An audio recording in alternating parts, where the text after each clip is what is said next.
Infrastructure और financial sectors के stocks में होगी कमाई। आईटी में अब और गिरावट की उम्मीद नहीं है।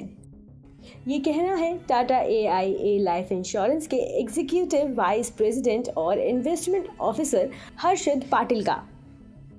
उन्होंने कहा कि ब्याज दरों में बढ़त की संभावना, अंतर्राष्ट्रीय कच्चे तेल की कीमतों में स्थिरता, महंगाई में आ रही नरमी और इक्विटी मार्केट में भारतीय रिटेल निवेशकों की लगातार जारी भागीदारी को देखते हुए अनुमान है कि मार्केट में एक बड़ी तेजी देखने को मिलेगी। उन्होंने आगे कहा कि ग्लोबल मंदी के दबाव के बावजूद भारतीय इकोनॉमी अगले साल दुनिया की सबसे तेजी से ग्रोथ करती बड़ी इकोनॉमी में से एक होगी। इसके चलते भारतीय बाजार में बड़ी मात्रा में विदेशी पैसा आता दिखेगा। हर्षद पाटिल की राय है कि घरेलू और ग्लोबल मार्केट की स्थितियों को देखते हुए और 2024 के चुनाव से पहले सरकार की तरफ से कैपेक्स में होने वाली बढ़ोतरी को देखते हुए अगले साल के लिए हमें इंफ्रास्ट्रक्चर और फाइनेंशियल सेक्टर के स्टॉक सबसे बेहतर निवेश के विकल्प के तौर पर नजर आ रहे हैं। सीमेंट सेक्टर पर बात करते हुए हर्षद पाटिल ने कहा कि पिछले कुछ सालों से इस सेक्टर में हमें कंसोलिडेशन देखने को मिल रहा है। इस बात की संभावना है कि तमाम बड़ी सीमेंट कंपनियां अपनी प्रोडक्शन कैपेसिटी में विस्तार कर सकती हैं, जिसके चलते आगे भी इस सेक्टर में और कंसोलिडेशन की संभावना है।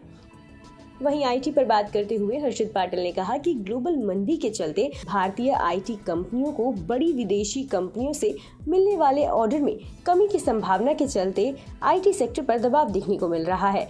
हालांकि मंदी की संभावना की ज्यादातर असर को बाजार अब तक पचा चुका है। ऐसे में आईटी शेयरों में और गिरावट की संभावना नहीं दिख रही है। बता दें कि मनी कंट्रोल पर दिए गए विचार एक्सपर्ट्स के अपने निजी विचार होते हैं। वेबसाइट या मैनेजमेंट इसके लिए उत्तरदायी नहीं है। यूजर्स को मनी कंट्रोल की सलाह है कि कोई भी निवेश निर्णय लेने से पहले सर्टिफाइड एक्सपर्ट की सलाह लें।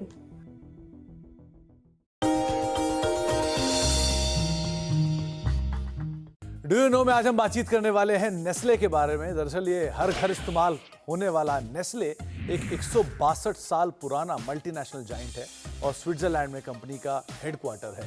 ये कंपनी की कुछ इंटरेस्टिंग नंबर्स के साथ अगर हम बात करें तो उसमें 400 फैक्ट्रीज हैं, करीब 197 देशों में इनके ऑपरेशंस हैं, जिसमें 86 कंट्रीज के अंदर इनकी फैक्ट्रीज हैं और 2000 से ज़्यादा प्रोडक्ट नेस्ले बनाता है। इसका जो पहला प्रोडक्ट था वो फरीन लैक्टी के नाम से था, जो कि कंडेंस्ड मिल्क था, जो कि छोटे बच्चों को दिया जाता है।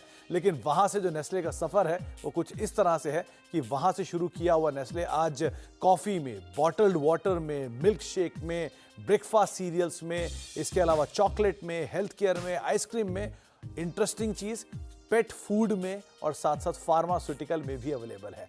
और कुछ अगर इंटरेस्टिंग नंबर्स की बात किया तो लॉरियल जो कि एक जाइंट कंपनी है ब्यूटी प्रोडक्ट्स की, उसमें भी नेस्ले का एक सब्सटेंशियल स्टेक है और साथ साथ ग्लोबल मार्केट में नेस्ले 20% मार्केट शेयर ओन करता है, यानी कि दुनिया की कुल आबादी का 20% हिस्सा जो है वो नेस्ले की कॉफ़ी पीता है। तो कुछ इंटरेस्टिंग फैक्ट नेस्ले से रिलेटेड, आगे भी कुछ और फैक्ट लेकर आते हैं।